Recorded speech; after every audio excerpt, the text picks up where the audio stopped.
Welcome, and thank you for tuning in. You're listening to the Beyond 50 radio program. I'm Daniel Davis. For many people out there in the world today who are bombarded by an overload of technology, information, and a growing population, we're finding ourselves more and more finding depression and things such as anxiety. And, of course, there are companies out there that are smiling about this situation as we reach into medicine cabinets to relieve ourselves from this very thing. But what if there is a way that we can actually relieve ourselves in a very natural way? And not only that, but increase our power and spiritual ability at the same time. On the program today, we're going to learn about a very simple yet powerful practice that aligns people with their heart's greatest desire, which is conscious connection and union with the divine source within and everywhere else. It is known as an ancient teaching which is based in praise, gratitude, and love that naturally dissolves stress from the body, brings peace to the mind, and returns life to optimal potential. Now, mind you that this ascension that we're going to be discussing today is not a religion and will effortlessly work for anyone, anywhere, regardless of belief. And on our program today, we'll be joined with special guest Nandisvara Ishaya, who is with the Ishaya Foundation and is going to be sharing this very ancient technique. Nandisvara, thank you for joining us here on the Beyond 50 radio program. Well, you're welcome, Daniel. It's a delight to be here. Now, first of all, how did you come to, have this come into your life? Well, I went on a conscious search probably a good 25 years ago. My children were all grown, gone from the house and everything, and throughout most of my life, which was very active, I raised a family with 3 children. I had different businesses. I worked for others. I absolutely enjoyed life. I was into sports even. I had a cabin up in north central Minnesota, and all kinds of graduations and family things going on, and yet there was always something missing. And I would find myself walking away even from the fun things I was doing and just be by myself. I loved going into nature, and it was at this point in my life where when the kids were gone, I decided to find out what that is. So I tried all different kinds of modalities. I went on mountaintops in this vision quest. I became a spiritual director in the Christian tradition. I tried all different kinds of modalities and meditation. And then at one point I came across this practice called the Art of Ascension, as taught by the Ishayas. And in reality, I wanted nothing to do with it at first, to tell you the truth. Because of my background, ascension to me meant leaving here, ascending beyond. And I didn't know where that was going to take me. I had no idea. I liked it here on Earth overall. There were some things I didn't like about it, but generally speaking, I enjoyed it, and I wanted to stick around.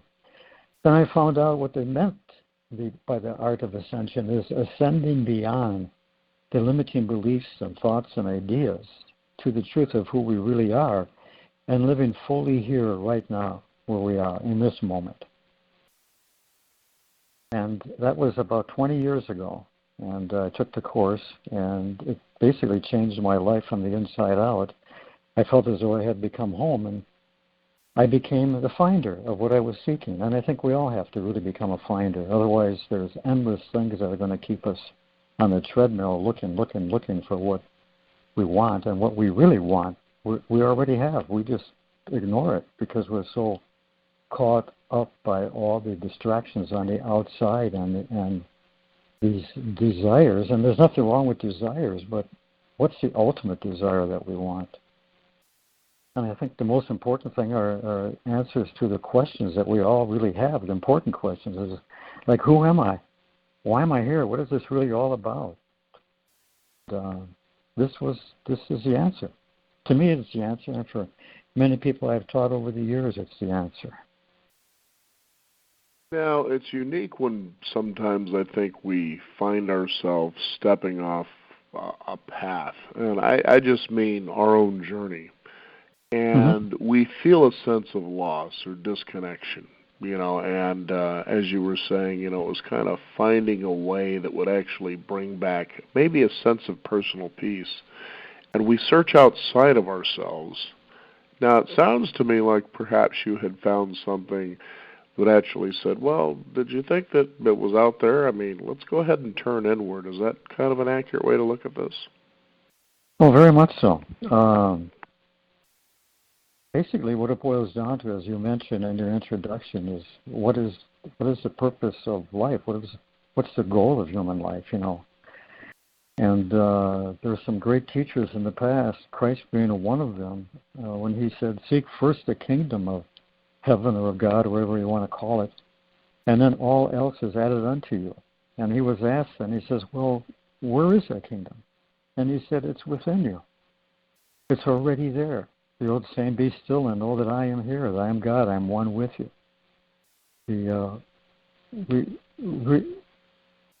There's so many. This reminds me of an ancient Chinese curse I heard once a long time ago. "May you be born at an interesting time." Well, this is it. And in a way, it's a curse because it keeps us from going in. There's so many things now that distract us. We've got the internet. We've had TV for so many years. Even TV monitors are on the gas pumps right now. There's hardly a store or a place you can go to actually get quiet and begin to listen to the inner voice that is always there guiding us for a greater good. I have a friend of mine who's in the hospitality industry, and she was talking. We were having a nice long conversation, kind of along these lines. And she says, it astounds me when I see families come out to dinner, what I see this day and age. She says, you'll find pretty much every single family member either with a cell phone in their hand or there's a small iPad. And now restaurants, she says a friend of hers actually has a restaurant that's actually now putting these little, I guess they're called little miniature kiosk things, little computers that are supposed to help service become more efficient, but now you can play video games, I guess, on these things.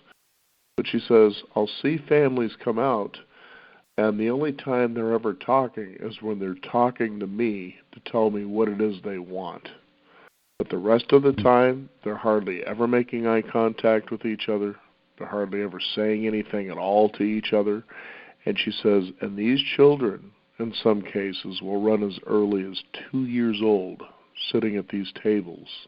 And this is what their experience is, dining together now. I don't know about you, but I grew up at a time where our family sat down at the dinner table. I mean, eventually by the time I became teenager, we were teenagers, it kind of got scattered. You get busy, that sort of a thing. But that's what was going on as we sat down at the table, we had dinner. And I'll never forget just how enjoyable that really was. And to think that today, that families, we're going out to dinner because that's the only time they actually sit down and have dinner together. And now this is the outcome. And when you say about distraction, it just seems where they found it has been the way has been found in the commercial industry, if you will. And when I mean commercial, it means the supply of indulgences such as entertainment is that they've literally found a way to hook children in. And the parents are allowing this. This is who I point the finger at. How else do these devices get into these hands here? That you're creating basically drug addicts before they're even allowed a chance to know what it's like to be able to enjoy a walk in the woods or a conversation, to share ideas, things like that. This is a time that when you say interesting, that could be a good word. I'd think astounding sometimes is a more louder word we need to use, like people. Let's wake up here because it's pretty crazy what's going on. Well, Danny, you look at the parents themselves, and why are they allowing that? Why are they doing it themselves? And that's because they're really all looking. But they're looking again in the wrong place. They're looking for happiness. They're looking for that which they think is going to give them happiness or inner peace. Their entertainment, movies, sports, you name it, anything outside of themselves.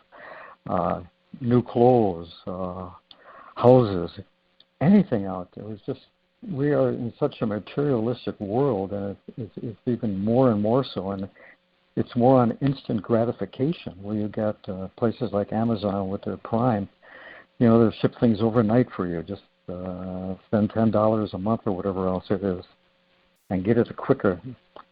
And in reality, they're all looking. Every one of us are looking for the same exact thing. We're looking for happiness. But the real happiness is what we can find within us. And many people are afraid to go there. They're afraid of what they're going to find. They're afraid of maybe emotions coming out or whatever else it is.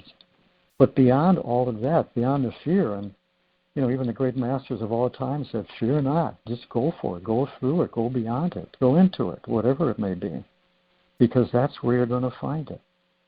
But we need a tool these days because of the distractions that are out there, because the mind is so busy. Stanford Research University many years ago did a study and found out that the average person in the Western culture here in America has about 60,000 thoughts per day. Well, today that may be closer to 100,000 thoughts. And what are most of those thoughts about? It's not about peace or joy or creating some outstanding new ways of doing things or interacting with family or friends or whatever else it is. Most of it's about what happened earlier in the day, in my life, in the past, whatever else it is, and projecting them into the future, waiting or looking forward for something later on that's going to give them the happiness. But the only way they're ever going to find it is right here, right now, in this moment. And that's what a tool like this and all great tools and practices and teachings are about, is becoming still, becoming quiet. Let the mind go to the source itself. Give it a tool to go there and connect with it. And then from there, we're going to have the answers to our life. It's very, very difficult to try to do it on your own anymore without a tool. So that's what the great teachings have always been about. And they're simple, they're easy, they're natural, which is what the Art of Ascension really is. If you're spiritual, it can be considered or called the perfect prayer, because it has no opposite. You're not coming from less than or beseeching or whatever else it may be. It's based on praise and on gratitude and love and compassion. And if you're scientific, it's a series of mechanical techniques that naturally align the left hemisphere and the right hemisphere of the brain and takes the mind to the deeper levels. And then as a result of that, the mind begins to get quiet because it's getting what it's looking for. And what's the mind looking for? It's looking for the perfect thought. It's like a monkey jumping really from branch to branch in a tree looking for the perfect banana. Well, the mind is so busy because it really is looking for the perfect thought. We give it the perfect thought, and then, boom, it settles down. And that's what the Ascension attitudes really are about, is to give that busy mind what it's really looking for. And as it begins to rest then, which the mind will do, the body then will rest also for a moment. And then as the body rests, what does it do? It begins to heal itself just naturally. So when you use this practice with eyes closed as a meditation, like all great meditations, really very simple meditations, it will give you deeper rest and the deepest sleep at night. In fact, 20 minutes of it is comparable to 8 hours, more than 8 hours of sleep, twice that amount even. And then stress naturally dissolves. So you don't have to go digging around saying, well, what's wrong with me? What's the problem here? How do we solve this? Blah, blah, blah. Get quiet, and the answers will come as the stuff gets out of the way. Now, share with the listeners the history, how this all started. Well, it's got a lineage behind it, so it's not just some person's recent invention, so to speak, or creation. It's been around for millennia. It goes through many of the great traditions of all times and beliefs, because as it says in there, the Art of Ascension is taught by the Ishayas. Well, Ishaya is a Sanskrit word. It comes from Isha, And Isha stands for full human consciousness, for waking up, or for Christ consciousness. And Ya means a student of that, or for that. So it has been taught orally for all these many, as I say, thousands of years, and is handed down through teachings that are a one-on-one type of a basis. You won't find this written really down in any books. It's never supposed to have been actually done that way at all. Or hear it on, I would say, online or through the internet. It's taught in a weekend workshop where people can actually experience it for themselves with the proper guidance from the teachers who are qualified to teach this and are annually qualified to teach it. And it was brought out again about 25 years ago by a gentleman by the name of MSI, which stands for Maharishi Sadashiva Ishan, who I love saying this, he's a white guy from Seattle who became a Maharishi, a fully enlightened individual. And he's the one who came across the teachings in the Himalayas, where basically they find out there's all the great masters have got some place out there, call it paradise, call it whatever else you want. And he was given the teaching to spread it to the world. And he did so back in the early 1990s and wrote actually a series of books about it and about his own experience in the Himalayas or Himalayas, whatever name you want to use for that. And he also wrote another book that's an analysis of the Art of Ascension called Ascension. But this other book about the teaching itself and how it came about is called First Thunder by MSI. And there's two other books in the series, Second Thunder and Third Thunder. And MSI himself, then, what he did is he gathered around him other teachers, those who wanted to become teachers of this, and put them in a higher state of consciousness over a number of years themselves by being so close to them, and then he passed on in the late 1990s. And what's really cool from my standpoint about him is you're never going to find out much about him at all. None of his books have a picture of him or a bio of him because it was never meant to be about him. It's about the teaching. And that's what all true teachers ever taught about, is the teaching. They didn't want to make a religion out of it, or so to speak, or anything like that. And he didn't want any followers. He wanted people to join him in this. So I came across it myself, and as I mentioned, about 20 years ago, and it changed my life so that within 2 years I decided, man, I've got to share this with the world. So I've been teaching it now for 18 years. And I absolutely enjoy it and love sharing it. And it enlivens my own teaching by sharing it even, and my own belief in it, because it works, and it's going to work for anyone because, again, it's not a belief system. It works naturally. Now, I like what you shared there about the idea of the original person who shared this, to simply say, but I don't want you following me around. And there seems to be a lot of that guru-driven movement. All of a sudden somebody finds a way, and then they get all caught up in themselves like they're the direct line to, I don't know, God, if you will. And everybody just sheepishly sort of smiles and says, oh, master, And I wonder if sometimes there's something within people that causes them to want to just be followers because they don't want to do the work. I don't know. It's just kind of a question I'm throwing out there. Do you have any thoughts on that? Well, I think part of it you hit on the head. They don't want to do the work. They think just by following this person and serving them and dressing and going through the superficial motions, and you see this, but you think, I don't know why, but somehow I look in your eyes, and it's not to be a judge about anything. That's fine. If you believe you're happy doing that, by all means, go do it. But the fact is that I somehow see in your eyes you really don't believe what it is you're doing. I don't know. Just a thought. Well, there are, I like what you said too, there's actually a number of ego-driven people out there, who are looking for followers, as you said. And people, maybe even some organized religion is a little bit at fault on this, because some of them have taught us that we're less than. We're born in sin, and we need to be saved.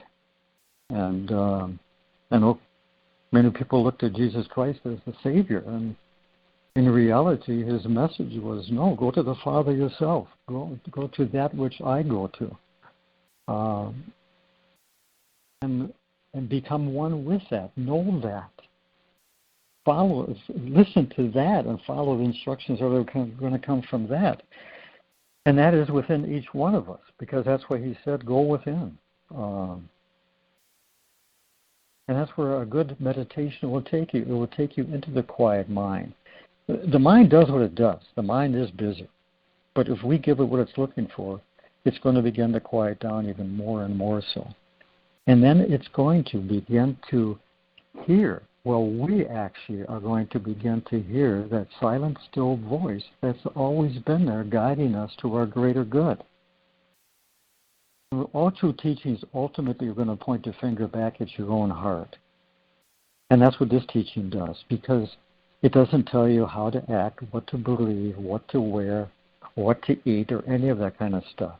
It gets you back in touch with what you, underneath all the thoughts and ideas that limit you, really want.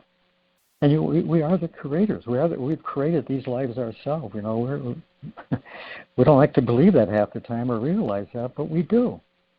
And why do we do it? Because of our thoughts. And if we can change our way of thinking, our life will change from inside out for the better. Now, let's talk about ascension. That was something that you brought up earlier in the program. Now, what exactly is ascension? Is that to rise? Or go ahead and talk about that. Mm-hmm.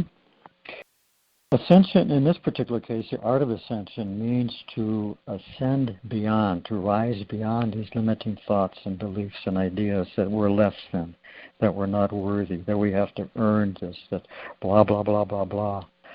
All these 100,000 or so thoughts each day that prevent us from achieving our goals or being the creators that we really are.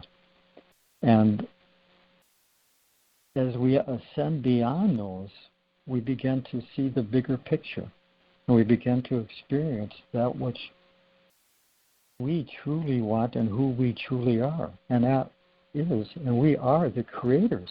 We've been told this. We're created in the image and likeness of the Creator. Well, most of humanity doesn't feel that way. They feel that they're less than, or the ego is so strong that it's caught into selfish creation, just for me, based upon greed and want and need and all this other stuff. And most of that seems to come from underlying beliefs and thoughts anyway of being less than, because they're driven to do that which is not in harmony with the rest of nature or creation. So in this particular situation, ascension does not mean to ascend out of here. No. It means to live fully here, to ascend beyond these beliefs so we can actually experience heaven here on earth, because it is here. Most of people are just blind to it. They're caught up in all these other thoughts and ideas. Just yesterday, I was doing a wonderful show with a woman who is an herbalist up in the Pacific Northwest, and she had made a comment actually shared a quick little story about something that I found kind of funny, and how much reality there was in what she said. She says, I have a lot of times people will come to me, and they just want to know what a particular herb does. They want to take the shortcut. In other words, it's kind of like going to the supermarket. Where's your meat department? What's the best steak, kind of a thing. And what she had said was there was a woman who had actually done that. And apparently, she that particular day was experiencing just a little bit of frustration with people. So apparently the story goes such as that the woman was perusing out in the garden, that sort of a thing, and she just simply asked the question, maybe from being just impatient, so what is this particular herb here good for? And her response to the person was simply this, well, what are you good for?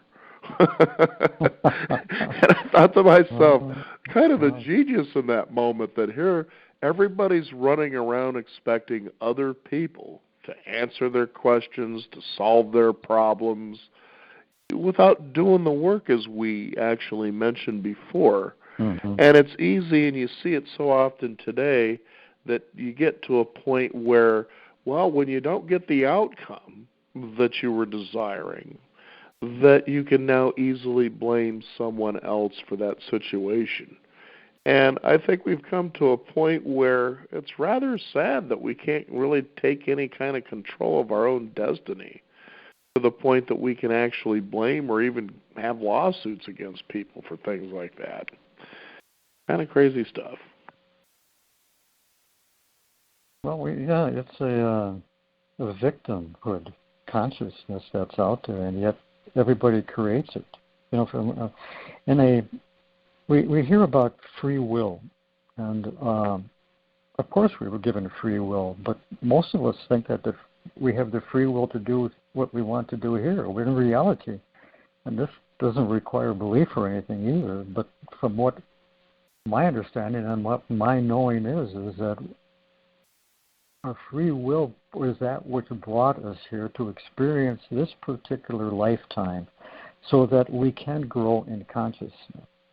And it actually, before we even came here, it was outlined for us based upon our, unfulfilled desires and karma, the type of life we're going to live, who we're going to interact with, who our parents are going to be, our siblings are going to be, what experiences we're going to experience. And we chose that before we came here. And then we begin to feel like victims after a while when we come into maturity, so to speak, or whatever else it is, because so much of our attention is outside of ourselves that we have no idea that, what the heck? Why is this happening to me? What caused this? Why am I in this situation? Blah, blah, blah, And it even comes down to the diseases and the sicknesses that we're experiencing.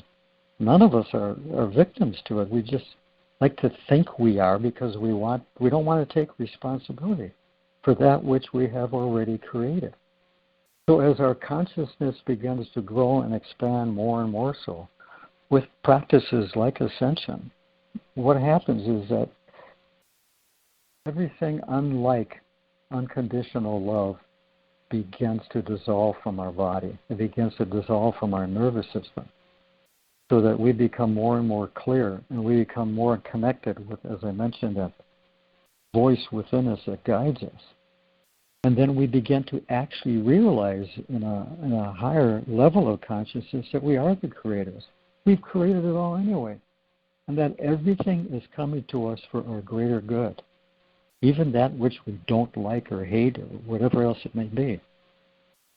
So acceptance is a big part of it. It really is. But to accept the fact that, I am born deformed, or I have this terrible illness or sickness or whatever else it is, well, we don't have to go try to figure out how we created it or anything like that. It is. It's something that we need to accept, because in reality it is something that we need or have chosen to go through in a greater way.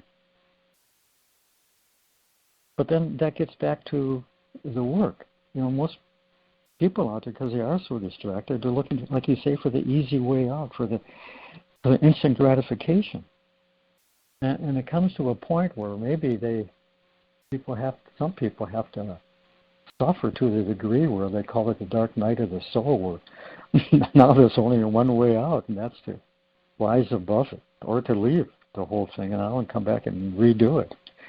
But it doesn't have to have suffering even on it, Daniel. There's the path that we have chosen may include some pain, a along the way and what we could call suffering. But as we wake up more and more, so we can look at some of the examples of the saints and all the different kinds of religions, what they went through, and yet they continue to focus on the one thing that matters the most to them. Well, they did it for us. Christ did it for us, whatever else you want to say. We're in a situation right now where we can actually choose for the happiness. We can choose to be grateful. We can choose, to appreciate. And as a result of that, the love will simply naturally grow.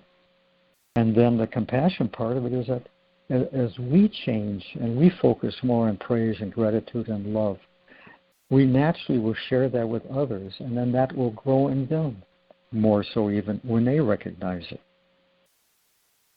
So yes, it's up to each one of us. I love what the Ishayas say. Even their purpose here basically is the saving of the world through the saving of the self. That's the only way it can happen, because the world as we see it out there really is a reflection of our own beliefs and our own thoughts.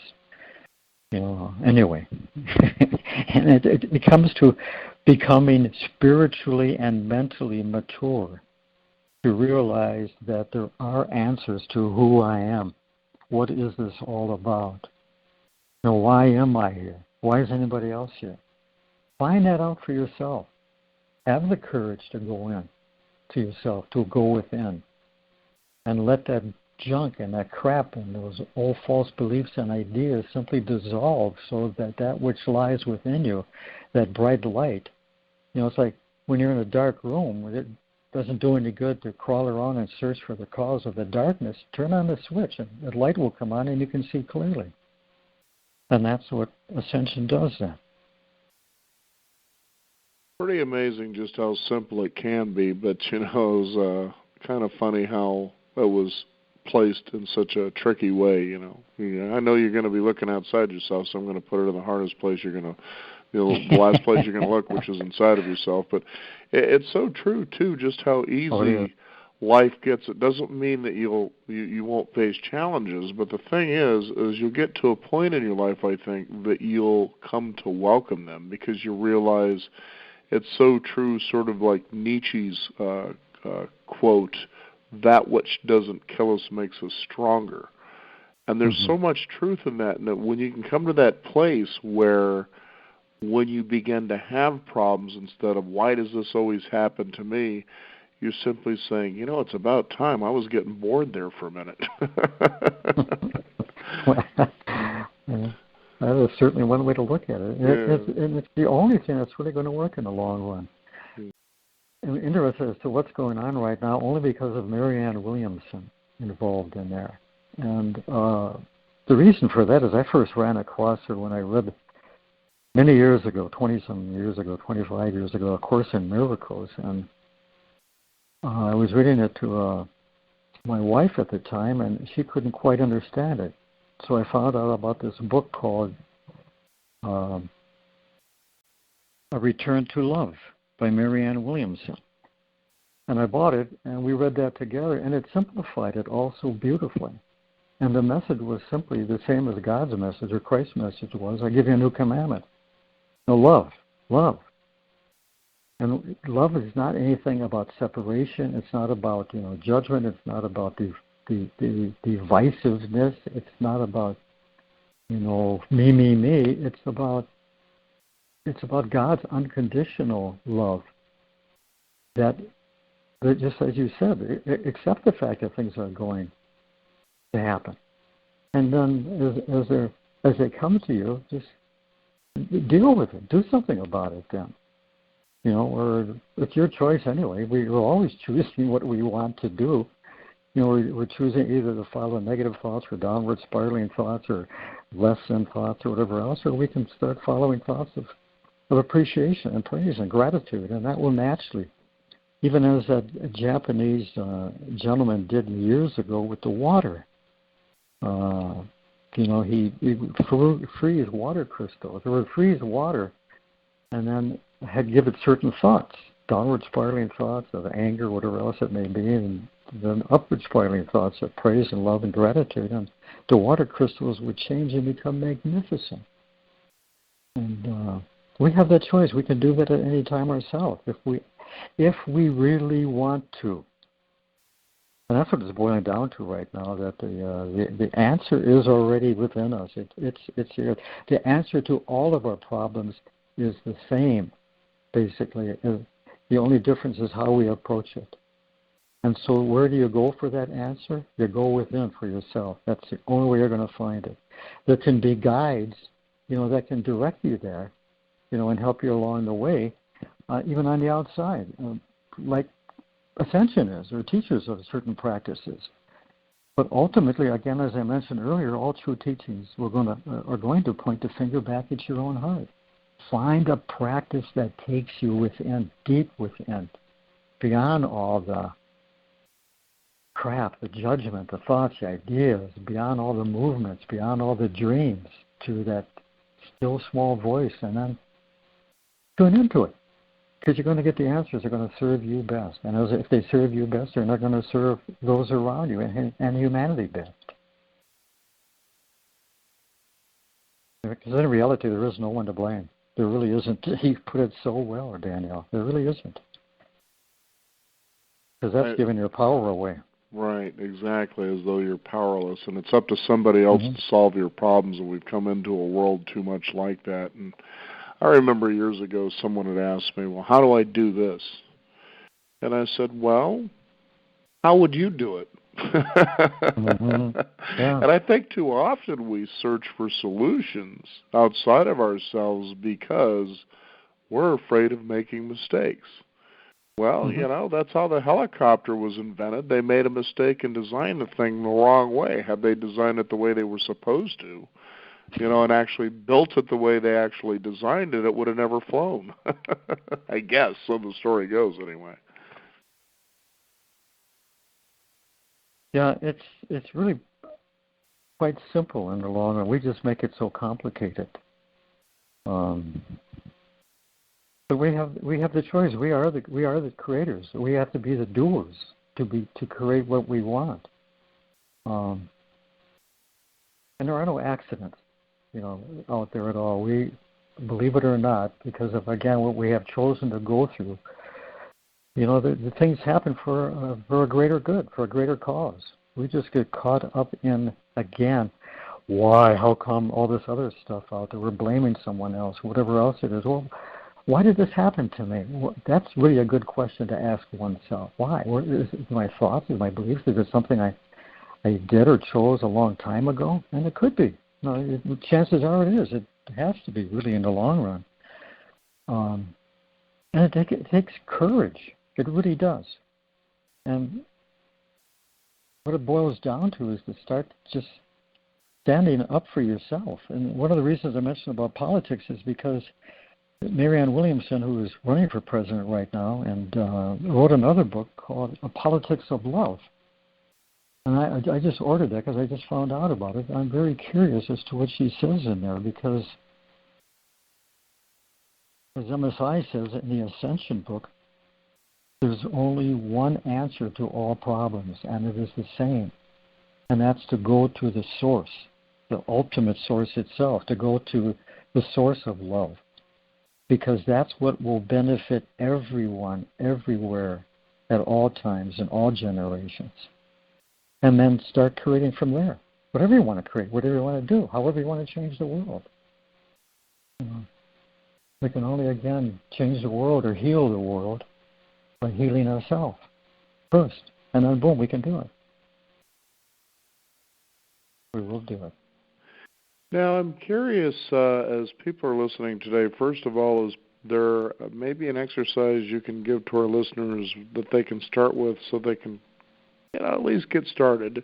And how can they find out more about someone who may be able to share a teaching or a way that they can go about doing this?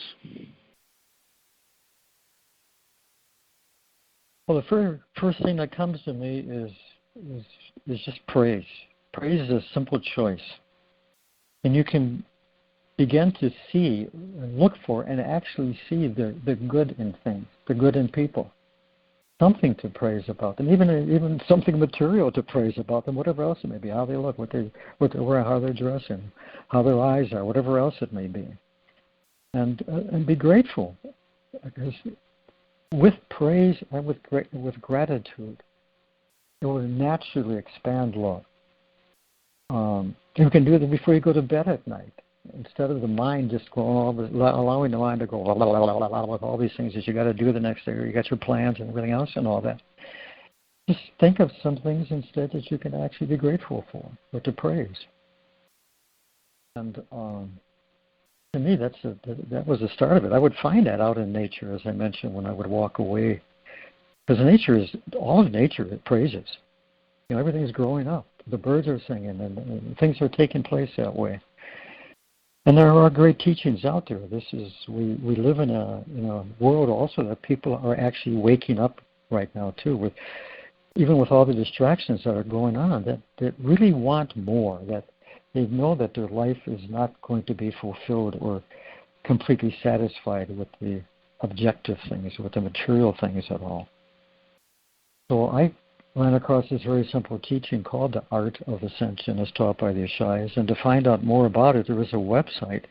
And the website's very simple, artofascension.com. A-R-T of ascension.com.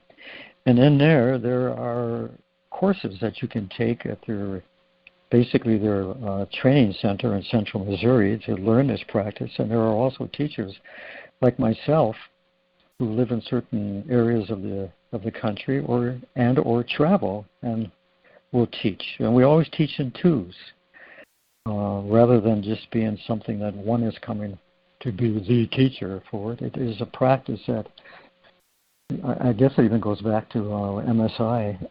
He wanted it done this way so that there's not only support for one another on there, but that people can hear it from two different nervous systems and maybe hear it clearer from one and from the other, because we all take things in differently. And there's a schedule of different courses. The primary course is called a First Sphere Workshop, where you learn these first 4 techniques: praise, gratitude, love, and compassion. And they take place during the weekend. Well, on a Friday evening from about 7 till 10, you learn the very first technique and attitude and have ample time to experience it, and then go home with it, and then come the following morning and find out. We will share with you then basically the mechanics of it, how it works and why it's working, and then share the gratitude and the love attitudes, and then again, ample time to experience it when you go home that night, and the final morning you will receive the final technique, the cognition technique, which will be compassion, and be able to practice all 4 of them. So and it's for anybody, regardless of your belief, and it will enhance your religious belief, whatever your religion may well be. Yet I've taught people of all different kinds of beliefs and ideas and from different cultures. But it's a matter of following your heart, doing that which you are led to do. Mm-hmm.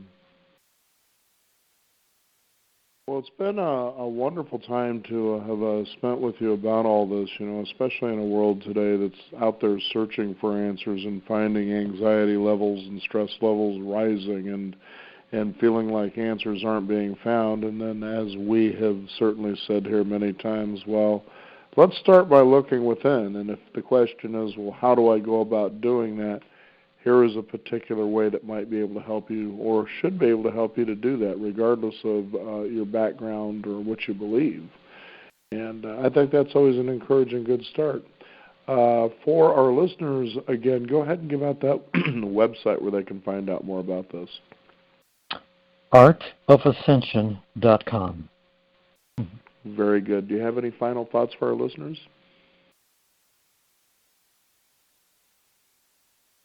What I said earlier, I'll just repeat that again. Follow your heart. But there's lots of things in the way of maybe you recognizing what your heart is telling you. So a practice like Ascension and any other little good practice that will get you in direct contact with that which points you back to your own heart. And that's what to follow, because that's what's going to lead you to your greater good, and it will work. Thank you, Daniel, for this opportunity. I really appreciate it, and I encourage all of your listeners out there to continue to tune into Beyond 50 Radio, because you guys are doing a tremendous job there. So keep up the good work. Well, thank you very much, and you too as well. It's been a pleasure to have you on the Beyond 50 Radio program today. Thank you. We want to thank you, the listeners out there, for joining us. You can also discover more at beyond50radio.com. That is the number 50. We do encourage you to sign up for our weekly e-newsletter to keep up to date with what's going on in the world of Beyond 50, as well as our upcoming shows. I'm Daniel Davis. Again, thank you for joining us. This is the Beyond 50 Radio program, and remember, live your day past halfway.